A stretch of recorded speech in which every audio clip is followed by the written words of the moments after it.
한동훈 장관님. 예. 지금 뭐 9시부터 더 탐사에서 계속 이제 보도를 하고 제가 전에 듣기로는 오늘 우리 국감장에서 있었던 그 김영겸 의원의 질의 답 그리고 장관님의 답변 이 부분을 이제 방송 첫머리에 이제 하면서 결국은 거의 뭐 낚였다라는 이 국정감사장이 그 더 탐사에 낚였다라는 그런 생각까지 들 정도로 방송이 진행되었다고 합니다. 거기에는 이제 아까 그 우리 감사장에서 틀어졌던 녹취록의 첼리스트라고 나온 분이 이제 우리 장관님을 위해서 핸들인가 뭐 하는 클래식 곡을 연주해 줬다는 그 첼리스트가 남자친구한테 한 내용 그 전화로 전화로 이야기하고 그걸 남자친구가 또 제보를 했답니다. 그런데 거기에 보면 이상한 게 나오는데 이런 내용이 있죠. 김현장 애들이 오늘 밥을 먹었는데 쇠고기집에서 이총재라는 거 이재창 씨를 이야기하는 것 같습니다. 밑에 있는 사람들이랑 이렇게 먹었나 봐라고 하는데 저희들이 법조인으로 생각했던 사람들이 과연 이재창이라는 분이 김현장 변호사 30명을 모아놓고 밥을 먹을 수 있냐. 그리고 거기에 나왔던 이 지금 더 탐사에 나왔던 내용이 이런 게 있습니다. 인수위에 있는 사람들이랑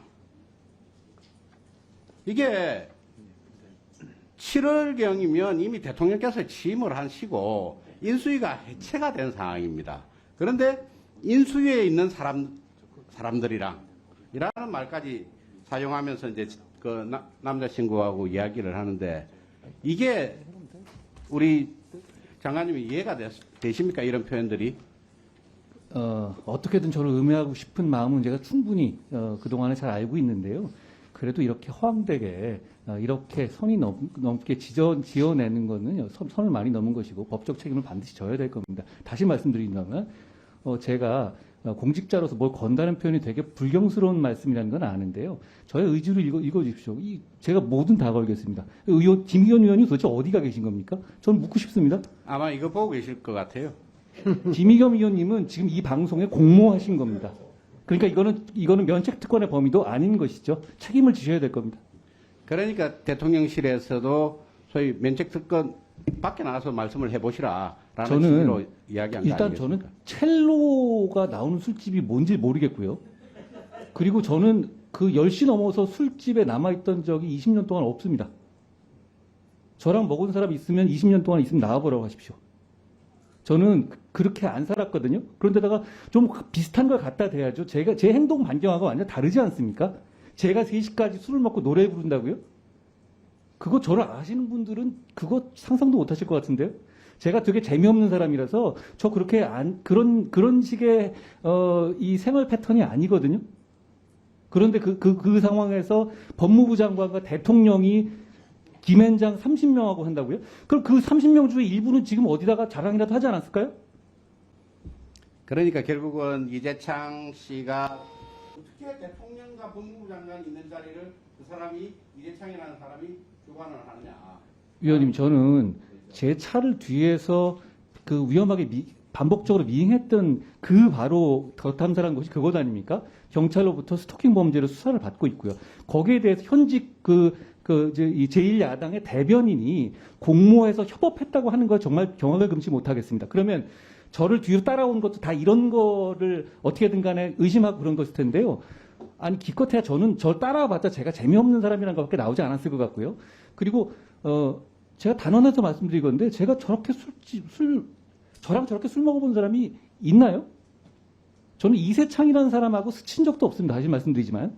그런데 이 상황에서 저는 제가 지금 근데 분노하는 것은 이렇게 대충 던져놓고 제가 그냥 아니다라고만 얘기하면 이런 식으로 프레임을 계속 올라갈 거 아닙니까? 옛날에 줄리 뭐 이런 것처럼요.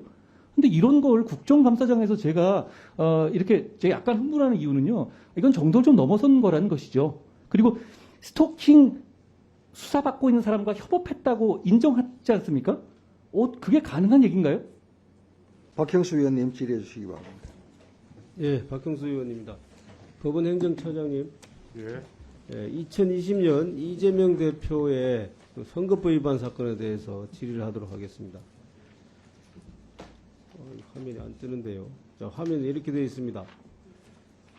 질문이 이렇게 합니다. 형님을 정신병원에 입원시키려 하였지요. 그랬더니 저는 그런 일 없습니다. 그랬습니다. 왜 없습니까? 보건소장을 통해서 하지 않았습니까? 그랬더니 그런 일 없습니다. 이렇게 대답을 했어요.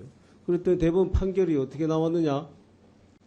질문에 부인하는 취지의 답변을 한 것을 평가할 수 있을 뿐 이를 넘어서 어떤 사실을 적극적이고 일방적으로 드러내 알리려고 한 그런 공포행위는 아니다. 그래서 무죄다라는 취지로 판시를 하셨어요. 자, 저는 그런 일 없습니다. 이렇게 답변하면은 무죄가 되고 나는 형님을 정신병원에 입원시키려 한 사람이 결코 없습니다라고 구체적인 사실을 들어서 답변을 하면은 무죄가 되는 겁니까? 그러면 유죄가 되고 단순히 그런 일 없습니다. 이렇게 하면은 무죄가 됩니까? 어떻게 생각하신가요? 의원님 잘 아시겠습니다만 제가 또 개인적으로 저 다수견에 참여를 했을 뿐만 아니라 그 이외의 부분에 대해서 제가 지금 행정처장 위치에서 판결을 이렇게 저렇게 평가하는 게 적절치 못하다는 점을 좀 양해해 주시고. 알겠습니다.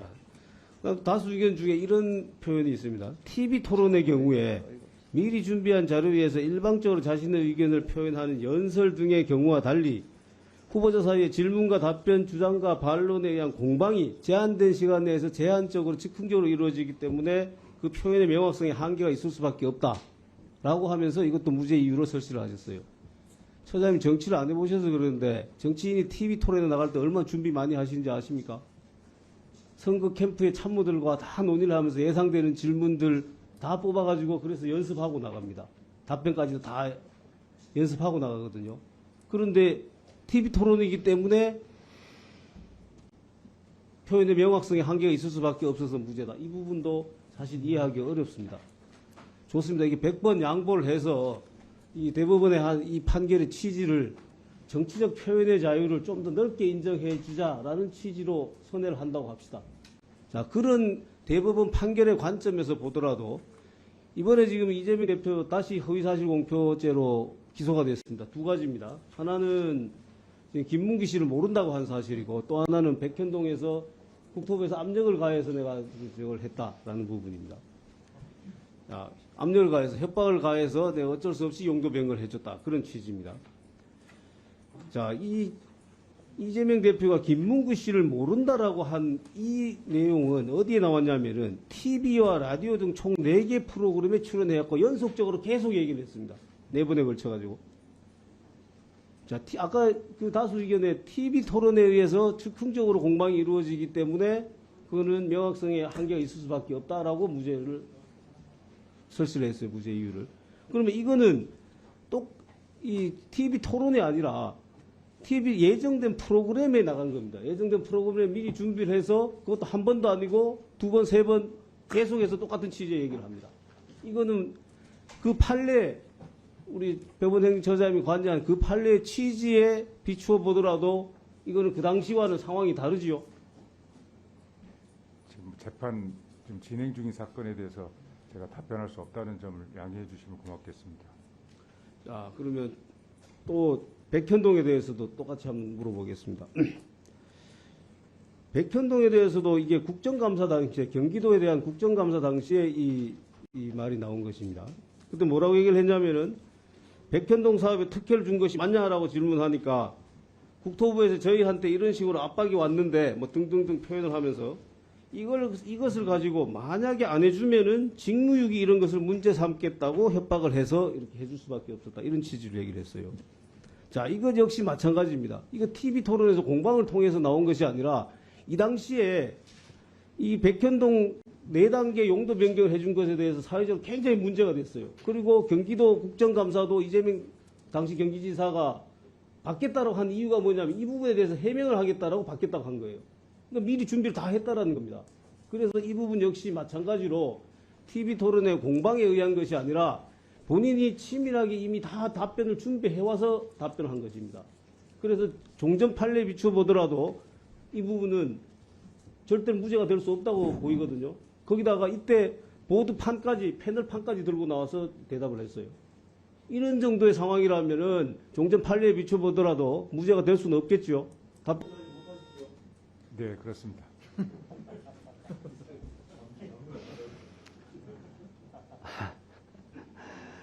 판결에 관여했기 때문에 답변을 못하고 또 다른 판사가 그 재판하기 때문에 답변을 못하고. 네, 정점식 간사님 질의해 주시기 바랍니다. 행정처장님.